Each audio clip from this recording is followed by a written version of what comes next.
అనిపించింది dragon glimpse? Hi, నిజంగా నాకైతే గూస్ బంప్స్ వచ్చాయండి. జూనియర్ ఎన్టీఆర్ యంగ్ టైగర్ అంటే అందరికీ తెలుసు కదా. ఆయనకి యాక్టింగ్ కావచ్చు, డాన్సింగ్ కావచ్చు, ఏదైనా కానీ కొట్టిన పిండి. ఇంకా ప్రశాంత్ నీళ్ళు ఆయన దేశం గర్వించదగ్గ డైరెక్టర్. సో వేరే కాంబినేషన్లో సినిమా అంటే ప్రతి ఒక్కరు కూడా చాలా ఎగ్జైటింగ్గా ఉన్నారు. నాకు తెలిసి కేజీఎఫ్ సలార్ లాగానే అదే స్టైల్లో తీస్తాడు అనుకుంటున్నాను, డార్క్నెస్ అదంతా. సో నేనైతే వెయిట్ చేస్తున్నాను. ఈరోజు junior NTR young tiger birthday కూడాను.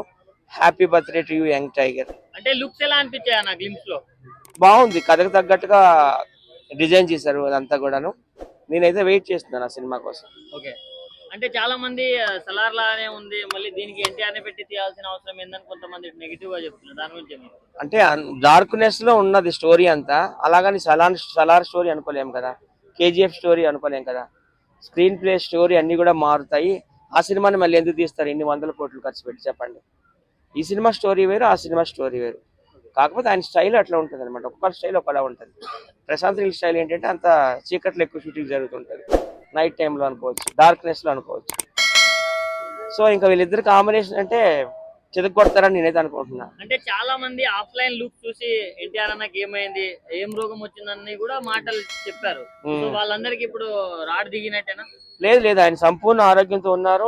ఆయన బర్త్డే కదా ఈరోజు. ఫ్యాన్స్ చాలా మంది వాళ్ళ ఇంటికి వెళ్ళారు, జూబ్లీస్ అందరికి షేక్ హ్యాండ్లు ఇచ్చారు. అలాగే ఏవో 2 చిలకల్లో కూడా చూపించారు, వాటికి జపనీస్ పేర్లు ఏవో పెట్టారు, యువు యోహో అని. ఆయన ఆరోగ్యంగా ఉన్నాడు, చాలా హ్యాండ్సమ్గా ఉన్నాడు, చాలా ఫిట్గా ఉన్నాడు. ఇంకా మరి వీళ్ళందరి మీద పడి ఏడుస్తారు కదా, ఒక రామ్ చరణ్ కావచ్చు, పవన్ కళ్యాణ్ కావచ్చు, జూనియర్ ఎన్టీఆర్ కావచ్చు, ఒక అల్లు అర్జున్ కావచ్చు, వీళ్ళందరి మీద పడి ఏడుస్తారు. ఎందుకంటే వీళ్ళందరూ కూడాను పాన్ ఇండియా లెవెల్లో పెద్ద స్టార్లు. వాళ్ళ సినిమాలకి 1000 కోట్లు 1500 కోట్లు కలెక్షన్ వస్తాయి. వీళ్ళకి జీలో దమ్ము లేదు, వీళ్ళ సినిమాలు హిట్ చేసుకోలేరు. వీళ్ళు పాన్ ఇండియా స్టార్లు ఎప్పటికి కాలేరు, కనుక వాళ్ళ మీద పడి ఏడిస్తారు. పెద్ద మీద కూడా అలాగే ట్రోలింగ్లు చేస్తున్నారు. ఎవరు ట్రోలింగ్లు చేస్తున్నారు జనాలు అందరికీ తెలుసు. వాళ్ళ హీరోలు ఎప్పటికి కూడాను స్టార్లు కాలేరు, పాన్ ఇండియా స్టార్లు కాలేరు. అందుకే ఈ స్టార్ల మీద పడి ఏడుస్తారు. ఏ మూవీ అయినా కానీ 1000 కోట్ల పైనే పక్క రాసి పెట్టుకో. ఆల్రెడీ RRR కూడా 1200 కోట్లు ఆయన సినిమాకి వచ్చింది కదా.